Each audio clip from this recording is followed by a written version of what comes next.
es el tema. Sobre todo entendiendo que ya Donald Trump va a tomar protesta formalmente este próximo lunes.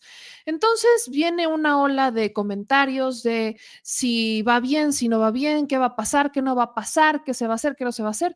Pero en particular viene una ola de... Eh, o más bien hemos tenido una serie de disputas muy, muy lamentables y además ridículas, por ejemplo, cuando Trump dice que quiere cambiarle el nombre al Golfo de México, ¿no? Y otras curiosidades en su baúl de frases y narrativas. Pero en particular todo empieza a calmarse. Parecía que ya habíamos llegado a un punto muy álgido y todo empieza a calmarse. Yo lo dejaría un poco como en veremos, porque Trump anunció que iba incluso a crear esta oficina de recaudación exterior. Están en la disputa de si ya eliminan TikTok por ser chino. Hay una ola de usuarios de TikTok que ya se salieron de TikTok y se fueron a Red Note, que también es chino, ¿no? A otra plataforma china también, pero similar a TikTok, los que son los refugiados de TikTok, si no estoy mal. Y de una u otra manera, resulta muy irónico entendiendo que uno de los presidentes a los que sí invita a Trump a su toma de protesta es el presidente de China. Entonces, es este mar de incongruencias, de mensajes que a veces tienen sentido, parecen estratégicos y otra vez parece un, un discurso de stand-up. Pero en el caso concreto de México, en toda esta curva, veníamos desde es que vamos a declarar a los cárteles del crimen organizado como terroristas y vamos a mandar a nuestras tropas y que luego vamos a mandar a los drones y que luego vamos a mandar a no sé qué tanto querían mandar aquí a México para invadirnos militarmente. Luego que siempre no.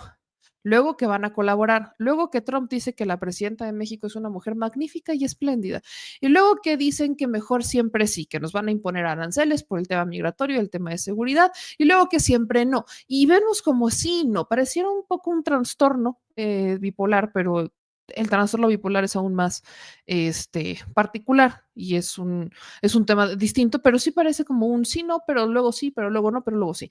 El asunto es que Marco Rubio, que ya será el próximo secretario de Estado de Estados Unidos, que es uno de los que ha tenido una narrativa más racista y radical en contra de México, también ya le bajó. Tan le bajó que dijo, aunque algunos medios ni siquiera lo rescataron, que es lo que me pareció más curioso, que dijeron solamente se acotaron a cuando Marco Rubio se refiere a los cárteles como terroristas, mas no dice que está en su facultad el invadir y dice que él preferiría trabajar con la presidenta Claudia Sheinbaum, con sus aliados en México, pero eso no lo dijeron muchos medios. El asunto es que la presidenta, pues se lo preguntan en la mañanera y ella dice, vamos a tomarle la palabra. No solo porque es vamos a tomar la palabra, sino que es prácticamente lo que se ha venido diciendo desde el inicio. Cooperación, coordinación, vamos a trabajar juntos, vamos a trabajar vamos a hacer equipo. De eso se trata, de eso se ha tratado, de eso siempre se va a tratar.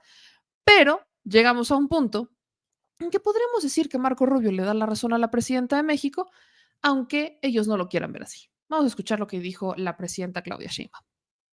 En esta declaración, en esta entrevista que tiene para hacer para su ratificación en el Senado, dice dos cosas muy importantes, que es lo que nosotros hemos estado planteando. Uno, que él privilegia desde el Departamento de Estado la coordinación con el Gobierno de México. Y eso es lo que hemos estado diciendo nosotros, que para atender problemas de migración, problemas de seguridad, de narcotráfico, lo mejor es la coordinación al más alto nivel y que respetando nuestras soberanías podamos colaborar, coordinarnos para disminuir la incidencia delictiva en México, para evitar el paso de armas de Estados Unidos a México y al mismo tiempo para que nosotros contribuyamos en todo lo necesario para disminuir esta crisis de fentanilo que tienen en los Estados Unidos y todo lo que tenga que ver con la seguridad de ambas naciones. Entonces, eso fue muy bueno de su declaración, que buscarían desde el Departamento de Estado la coordinación con el Gobierno de México, y eso es justamente lo que nosotros hemos estado planteando. Entonces, eso que es una buena noticia en el sentido de que en cuanto llegue el presidente Trump, tome posesión con su equipo, pues habrá el espacio para esta coordinación de alto nivel que es tan importante. Y al mismo tiempo también para el apoyo de las y los mexicanos en Estados Unidos, y en su momento pues también todo lo que tiene que ver con el tratado comercial y esto que se ha mencionado en las posibles tarifas, etcétera. Entonces, es muy bueno que se haya planteado esto. También él en su declaración sobre la posible declaración de grupos asociados al terrorismo, de estos grupos delictivos, de los cárteles, él también dice tiene sus complicaciones por la característica como opera. Entonces también estamos obviamente de acuerdo con esto, que no declarar grupo terrorista tiene muchas implicaciones. Entonces, me quedo con esta parte de colaboración, le tomamos la palabra y esperamos que en el momento en que se den las condiciones podamos estar haciendo estos diálogos de alto nivel para la colaboración y la coordinación. Ahí está lo que dijo la presidenta Claudia Sheinbaum. Vamos a trabajar, vuelve a la narrativa de colaboración, coordinación, porque es un tema que nos preocupa a ambos países. Y si nos vamos a meter al tema de migración, entonces nos ocupa a más países, entendiendo que los principales afectados son los países que donde están saliendo los migrantes, luego nosotros y evidentemente Estados Unidos. Pero para abordar un poco más sobre esta relación, lo que se viene, lo que no se viene e incluso el cómo podríamos ver la relación hacia adelante ya con estos cambios del discurso y demás. Yo le agradezco muchísimo al senador, bueno, ex senador, más bien ex senador Israel Zamora, que fue integrante de la Comisión de Relaciones Exteriores de América del Norte en particular. Entonces tiene un panorama de cómo fueron los 6 años pasados, en donde una parte fue con Trump, la otra parte fue con Biden, y cómo fue esa relación que podría ser la antesala de este siguiente o del segundo periodo de Trump, aunque viene con sus matices. Vamos a la entrevista.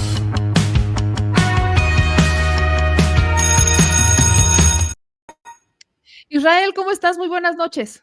Hola, muy buenas noches, Meme. Muy contento de estar contigo nuevamente. Igual, muy contenta de verte por acá. Y bueno, Israel, estuviste como senador 6 años, justamente en la Comisión de Relaciones Exteriores de América del Norte. Y creo que nos puedes dar un poco, empezar con este panorama de cómo fue la relación que se tuvo con Trump, al menos su primer periodo, cómo la vieron desde el Senado, cómo se trabajó, incluso si hubo coordinación en ese momento.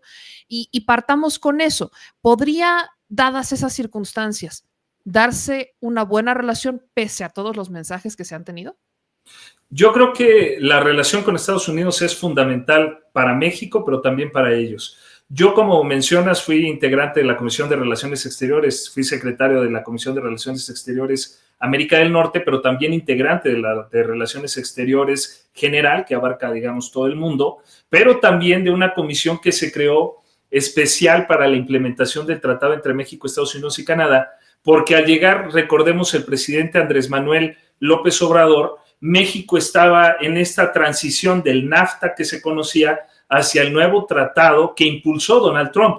Recordemos que el TEMEC, que ahora conocemos, el tratado entre México, Estados Unidos y Canadá, que ellos conocen como USMCA, fue producto de la presión de Donald Trump, que cuando llega al poder en Estados Unidos insiste en que el NAFTA perjudicaba los intereses de Estados Unidos y que se tenía que renovar el clausulado. Él hablaba inclusive en un momento, recordemos, de cancelar el tratado.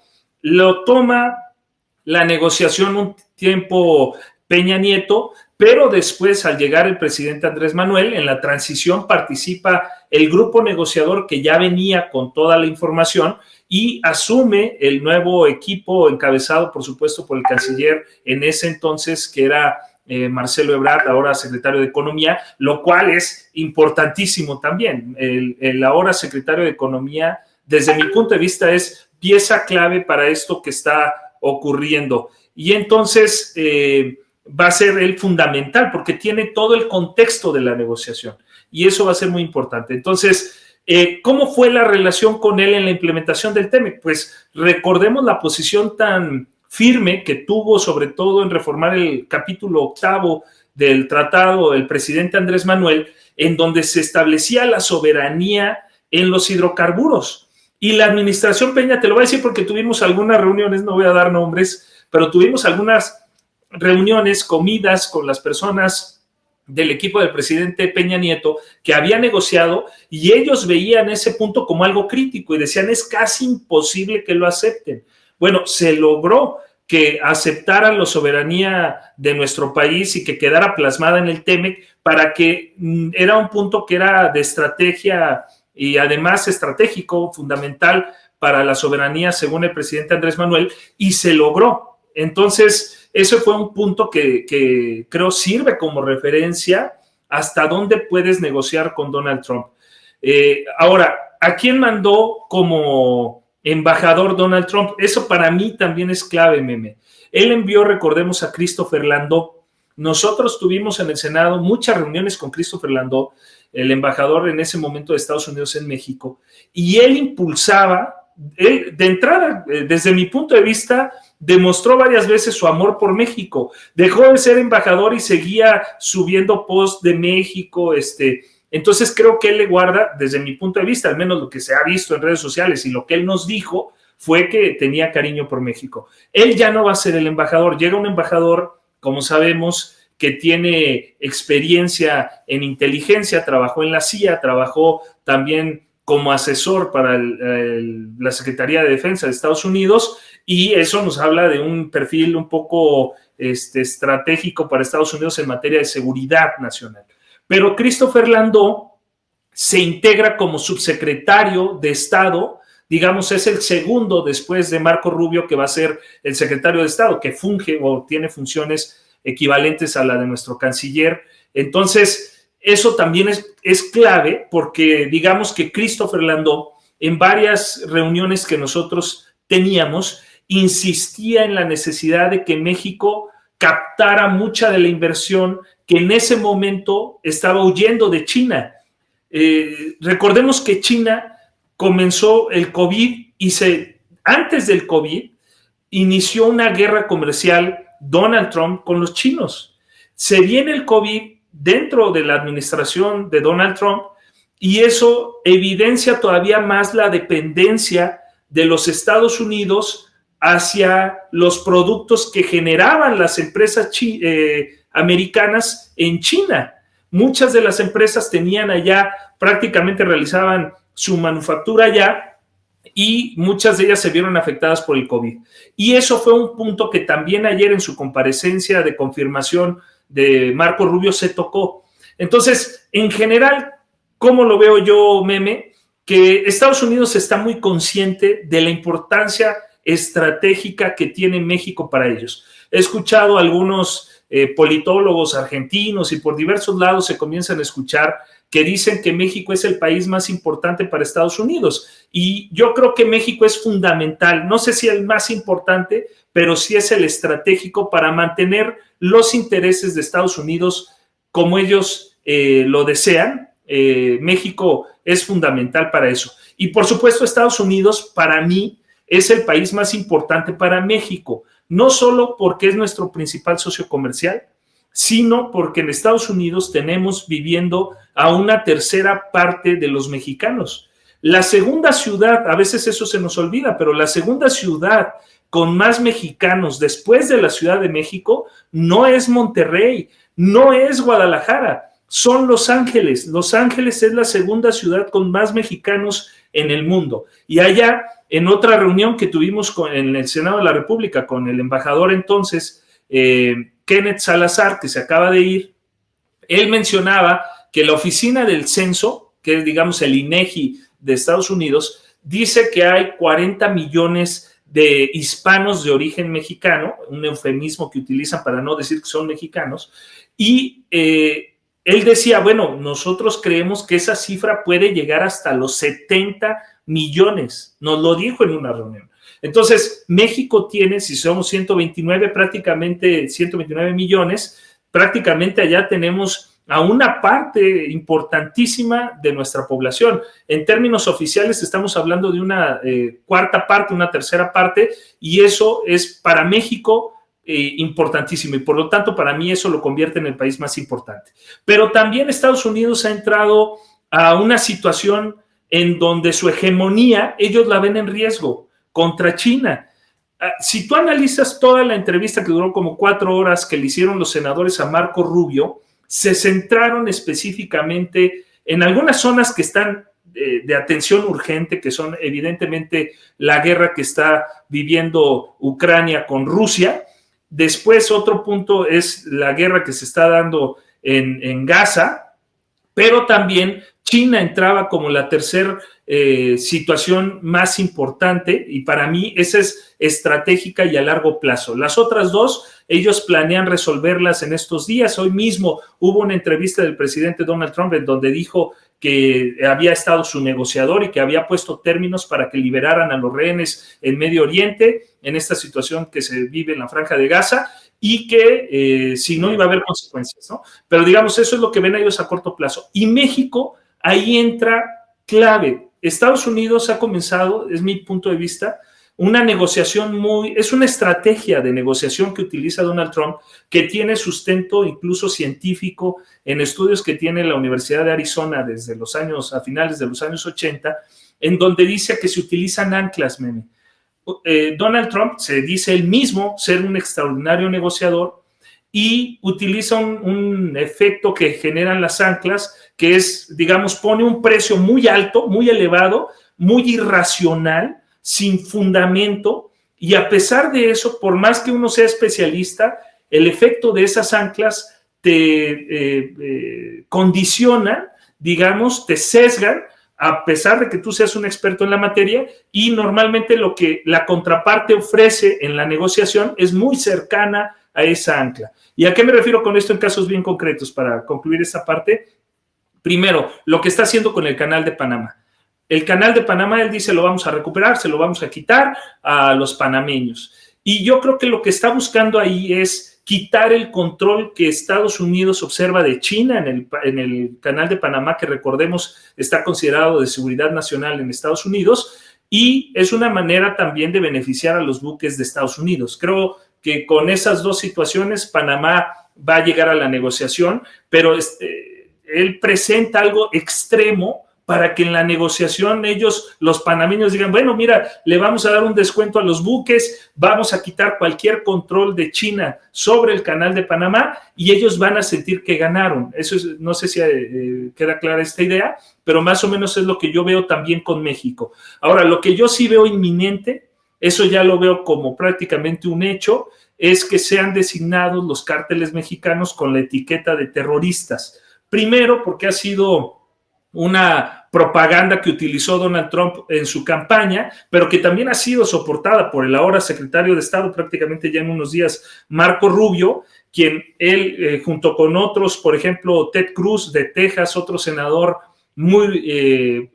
son los considerados neocons, como le llaman en Estados Unidos, han impulsado. ¿Y eso qué consecuencias tiene para México? Como tú lo mencionas, Marco Rubio fue muy prudente en no hablar de una invasión, de no hablar de la utilización militar para estas incursiones que se podrían realizar para detener a narcotraficantes mexicanos, pero sí dijo y dejó ver más o menos para dónde va la estrategia de Estados Unidos. Al designar los terroristas se abren medidas, primero para sancionar a cualquier persona que los apoye.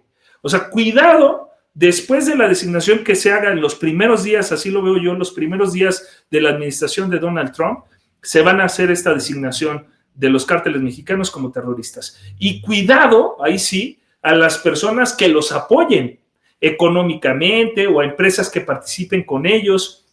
Otra herramienta que se va a liberar con esta designación es que les van a tratar de complicar el acceso a bancos. Va a haber controles mucho mayores a los que ya existen, que son muy sofisticados. y esto todavía va a venir a complicar más el acceso de los narcotraficantes al sistema financiero en México y en todo el mundo. Eso es muy importante. No solo es una complicación que se va a venir para los cárteles en nuestro país, sino en general en todo el mundo. Entonces, esas son las medidas que yo veo. Los riesgos, ¿cuáles son? Que bajo la bandera de decir es que creemos que Pepe Pecas está apoyando a los terroristas, van a poder echar a andar todos los mecanismos de inteligencia que tengan bajo la idea de que como se trata de seguridad nacional para los Estados Unidos, pues puedo espiar a quien yo quiera.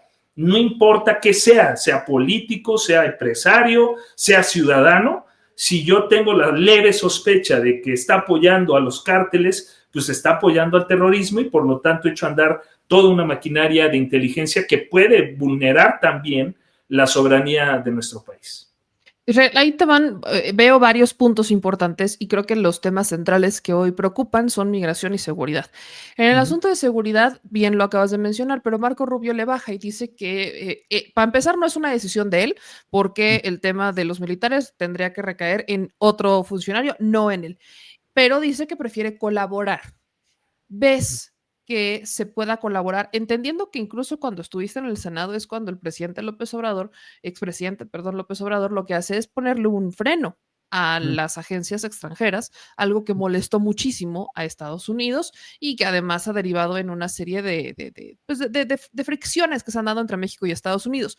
¿Consideras que eso, que se va a mantener porque se mantiene vigente, va a salir adelante ahora con un Omar García Harfuch, ahora con otro equipo, ¿no? Que es el equipo de la presidenta Claudia Sheinbaum? Eso por un primer punto.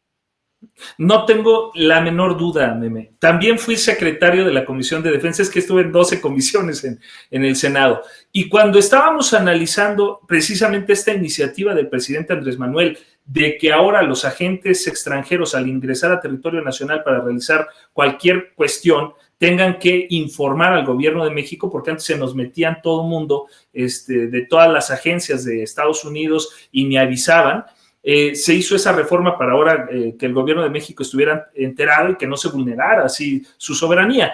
Y entonces yo me reuní, quiero decirte, con algunos generales, porque aparte, digamos, mi primer jefe a los 18 años fue un general, y entonces platicando con algunos de estos generales mexicanos, yo les preguntaba qué tan buena era la relación entre el ejército mexicano y el ejército de Estados Unidos. Y lo que aprendí fue que la relación entre las Fuerzas Armadas, entiéndase, Secretaría de la Defensa Nacional o la Secretaría de Marina, con sus similares en Estados Unidos, es muy buena, Meme. Incluso uno de ellos me dijo, independientemente del presidente, la relación entre las agencias de seguridad históricamente ha sido muy buena, ha sido de colaboración. Había, mucha gente no lo sabe, pero en Monterrey en algún momento hubo una oficina de intercambio de inteligencia en donde se encontraban el FBI, la CIA, todas las agencias de seguridad de Estados Unidos y también las mexicanas intercambiando información. Y cuando yo les preguntaba, ¿y cómo ven esto ustedes? Pues es lo que se debe de hacer, el intercambio de información, obviamente con muchos controles para evitar que también allá hay corrupción. Y entonces hay que tener mucho cuidado con ese intercambio de inteligencia, pero existían y todavía existen muchos, los conoce la CIA con el nombre de Fusion Center o centros de fusión, y ahí creo que es muy buena la relación. Entonces no dudo que ahora Estados Unidos sabe que el gobierno de México es un gobierno que combate a la corrupción.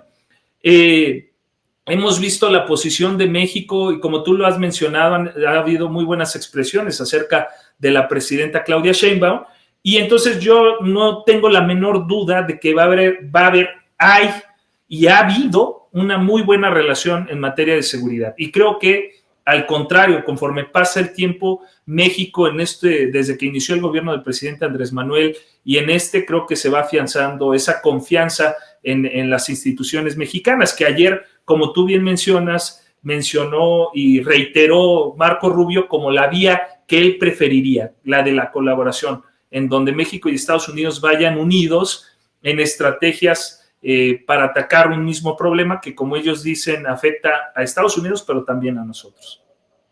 Ahora, Israel, en esta segunda parte viene la segunda pregunta, que es migración. En el asunto migratorio, el presidente López Obrador planteó una y mil veces que Estados Unidos diera recursos para que se pudiera resolver o atender las causas que están originando la migración. Entiendo que fue hasta la administración ya de Joe Biden con Ken Salazar que hubo un poco más de resultados mediante ello. Pero hoy lo que ha dicho la presidenta Claudia Sheinbaum es muy claro y lo presenta incluso con números de las agencias de Estados Unidos, de los servicios de Estados Unidos. Es decir, en México sí se está haciendo el trabajo porque nosotros estamos evitando que vayan, o sea, que lleguen a Estados Unidos de manera ilegal porque aquí están trabajando mientras están esperando su cita para entrar de manera legal. Ahí hay varias áreas de oportunidad, veo yo, entendiendo que en Estados Unidos hay una constante necesidad de mano de obra y que los propios empresarios de Estados Unidos se lo pidieron a Joe Biden y supongo yo, también habrá ese mensaje hacia Trump una vez que asuma, si no es que ya existió, de pedirle que abra más estos permisos de trabajo para que puedan ir a trabajar a Estados Unidos en los campos, en las maquilas, en la industria, etcétera. ¿Ves que ahí, o más bien, cuál sería tu análisis? Porque son dos puntos, el de los migrantes que pasan por México, que van de tránsito, y el que más preocupa o que más nos preocupa incluso a nosotros es los mexicanos que están en Estados Unidos que podrían ser deportados o los Dreamers que tienen una incertidumbre brutal de qué va a pasar con ellos y el DACA. Entonces, en este punto en particular que es migración, creo de los más importantes, ¿qué es lo que ves? Yo lo que veo es un panorama complejo, Meme. Creo yo que las amenazas de Donald Trump no hay que subestimarlas y por otro lado tampoco hay que sobredimensionarlas. Pero en el tema migratorio yo creo que ahí la experiencia que existe no es muy buena. Primero, porque hoy mismo acaba de mencionar que va a intentar nuevamente construir el muro. Mencionó que la administración de Biden remató los materiales que se utilizaron para la construcción y que de hecho se hizo todo un negocio. Entonces viene otra vez esta narrativa de que el muro es la solución para atender el fenómeno de la migración. Entonces desde ahí ya comenzamos con algo complejo, pero recordemos también las medidas que él implementó, esta medida famosa que se llamaba Remain in Mexico, o también la de la separación de los niños que venían más bien que cruzaban hacia Estados Unidos, y eso fue una crisis humanitaria la que se generó y Donald Trump se mantuvo en ella. Donald Trump, hay que entender que cuando toma ciertas decisiones, aunque muchas de ellas, repito, son para crear un efecto en la negociación que beneficia a los Estados Unidos, muchas otras son amenazas que sí las cumple. Por ejemplo, a pesar de la crítica internacional, a pesar de las crisis humanitarias que se puedan generar, Donald Trump las ha cumplido. Y traigo a memoria lo de la designación, fíjate, era algo que parecía muy, que no iba a generar tantos conflictos, la designación o el traslado más bien de la Embajada de Estados Unidos en Israel, que estaba en Tel Aviv, la llevó él en el 2018 a Jerusalén. La ONU estuvo en contra, se manifestó en contra de la ONU, se manifestó en contra la Unión Europea, incluso hubo 54 muertos y 2.400 heridos por las manifestaciones que se generaron en Medio Oriente con motivo de esta situación, y Donald Trump se mantuvo firme y dijo, no, sí la vamos a cambiar a pesar de toda esa presión. En materia de migración, creo que vamos a ver intentos, no sé hasta qué grado sean reales, pero al menos creo que van a ser muy mediáticos, de deportaciones que él ha prometido masivas. Eso creo que sí puede generar una complicación. Yo espero que no sea así, sobre todo los mexicanos.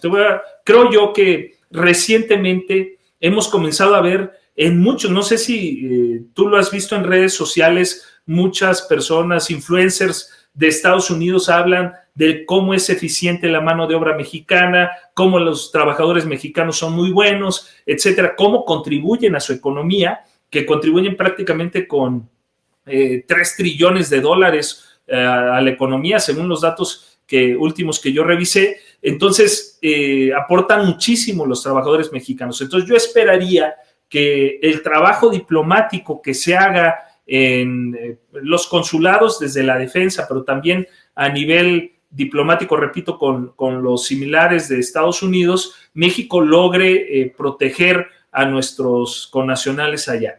Pero creo yo que la materia migratoria fue una de las banderas que encabezó Donald Trump. Hoy mismo recordó que cuando sufrió el atentado, lo que lo salvó fue esa diapositiva que estaba presentando de la migración. Ahora, recordemos también que en los datos, Donald Trump expulsó de los Estados Unidos a menos personas que la administración de Barack Obama. Eso es bien importante recordarlo.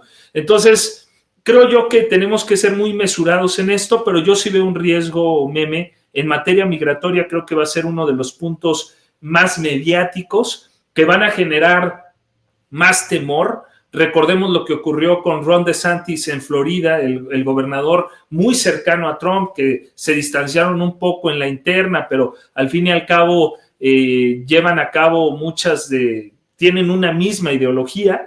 Entonces, también lo que ha hecho Greg Abbott en Texas y las iniciativas que ha promovido. Entonces, yo creo que vamos a ver en materia migratoria uno de los temas más complejos de la relación entre México y Estados Unidos, pero creo yo que México tiene muchísimos elementos para llegar a la mesa de negociación. México, estaba viendo yo unos datos de cómo creció el intercambio comercial entre México y Estados Unidos con el TEMEC, prácticamente del 20% del 2018 a la fecha, al 2024. Entonces, creo yo que no solo esos temas económicos, sino, insisto, México es el único aliado que no le genera problemas a Estados Unidos.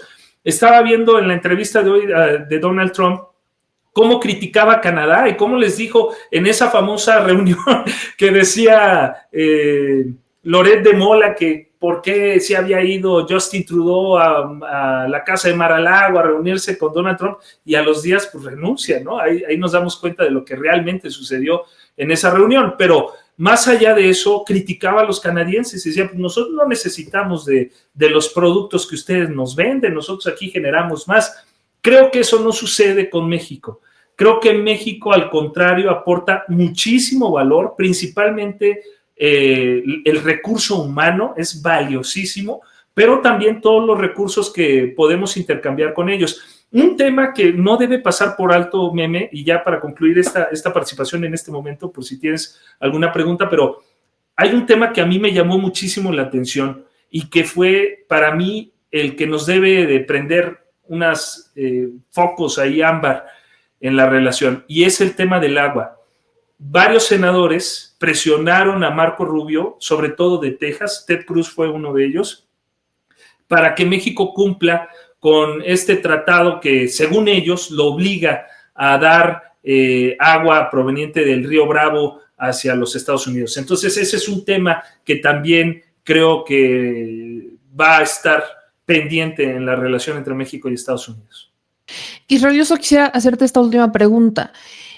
¿Ves posibilidades de que haya otro tipo de mensaje o tono en el mensaje, entendiendo que tenemos por primera vez a una mujer presidenta y que Trump no es, digamos, que reconocido por su trato maravilloso hacia las mujeres? Entonces, en particular, ¿ahí ves que pueda haber alguna diferencia en cuanto al mensaje, o crees que la presidenta ya hizo las suficientes respuestas como para que Trump entienda no solamente que no está gobernando una administración como la de Felipe Calderón, sino que no por ser mujer quiere decir que no le va a contestar con un tono adecuado al personaje?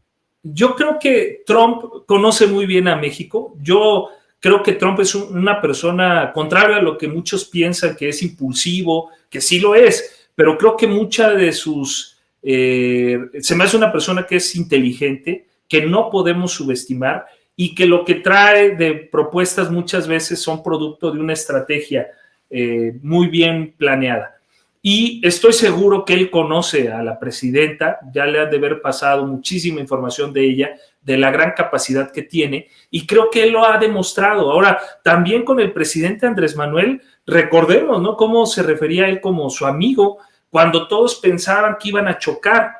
Sí hay alrededor del presidente Trump algunas personas con sesgos desde los medios de comunicación. Yo acabo de estar en Nueva York, fui invitado por la barra de abogados de la ciudad de Nueva York, y ahí me reuní con Rudolph Giuliani, y él todavía se refería, él me dijo, pues el presidente Andrés Manuel es amigo mío, es socialista, ¿no? Entonces, tenemos mucho esa etiqueta, pero hay muchos que consideran, desde mi punto de vista, como un pensamiento ya muy anticuado, que México puede llegar a convertirse en comunismo, ¿no? O sea, como que le siguen vendiendo esa idea. Y cuando haces un análisis de lo que pasó, si me lo permites, es todos los gobiernos anteriores, ahora de oposición, son los referentes que ellos tienen para interpretar lo que ocurre en México. Incluso los medios de comunicación, muchos medios de comunicación tienen corresponsales que servían en los gobiernos de la oposición, en los gobiernos del PRI, en los gobiernos del PAN. Y cuando ocurre algo en México, ¿quiénes son los que surten de información de Estados Unidos? Pues a los que conocen, a sus amigos, a sus viejos amigos, que normalmente sirven a intereses de la oposición. Y muchas veces la información que llega a Estados Unidos llega sesgada, les llega con ese sesgo de la oposición o lo que la oposición quiere transmitir. Y entonces ahí hay que bombardear nosotros con información de lo que realmente está sucediendo. Y no solo a nivel diplomático, porque a nivel diplomático lo que he observado también, Meme, es que la Cancillería pues tiene límites. Hay cosas que un embajador, que un cónsul no puede decir, porque sería muy delicado decirlo. Pero sí tenemos a nuestros diputados, sí tenemos a nuestros senadores que desde mi punto de vista tienen que vincularse más con los senadores, diputados de allá e intercambiar información así en lo corto, en un café, en una comida, de manera a veces hasta informal, pero brindando información certera de lo que realmente está ocurriendo en México. Y yo creo que eso se va a dar. La relación entre México y Estados Unidos no está basada en los gobiernos, ya no digamos en la presidenta o en el presidente Trump, no, va más allá, se construye todos los días con los 70 millones, 40 millones en la cifra original, en la cifra oficial, perdón, de mexicanos que viven allá, de los que cuidan las casas de las personas, de los que trabajan, porque antes era un trabajo muy manual, ¿no? Pero se ha ido sofisticando y ahora tenemos a grandes ingenieros, a mexicanos que son cabeza de empresas importantes en Estados Unidos, ocupando puestos de alto nivel. ¿Y qué característica tienen? Pues son gente honrada, son gente trabajadora, y ellos son los que mantienen, desde mi punto de vista, en este intercambio incluso cultural que se ha dado, la relación, el vínculo está sostenido por esa relación. Un dato ya, nada más para dejarlo también sobre la mesa, los estadounidenses desde hace 6 años, más bien hace 16 años, dejaron de consumir pan blanco y ahora se consume en Estados Unidos más tortillas que pan blanco. Entonces eso te habla de la integración incluso cultural. Nosotros hemos visto cada vez programas en Estados Unidos en donde hay más intervención de mexicanos, la música mexicana, cómo va permeando también en la cultura. Entonces son muchísimos aspectos, por supuesto la gastronomía, etcétera. Hay chistes que dicen que los mejores restaurantes, sean italianos, chinos, en sus cocinas tienen a mexicanos, ¿no? En Estados Unidos, en Nueva York, etcétera. Y entonces todo eso es lo que desde mi punto de vista hace que México esté no solo asociado, sino incluso emparentado ya con Estados Unidos. Pues vamos a ver qué pasa. Ya este próximo lunes Donald Trump toma protesta formalmente como presidente de Estados Unidos en un segundo periodo y habrá muchas otras cosas que analizar, así que aquí nos estaremos volviendo a ver, querido Israel. Te mando un abrazo muy grande, muy, muy buenas noches. Gracias y feliz año. No había tenido oportunidad de felicitarte a ti y a tu gran auditorio. Igualmente, nos estamos viendo pronto. Muy buenas noches. Gracias.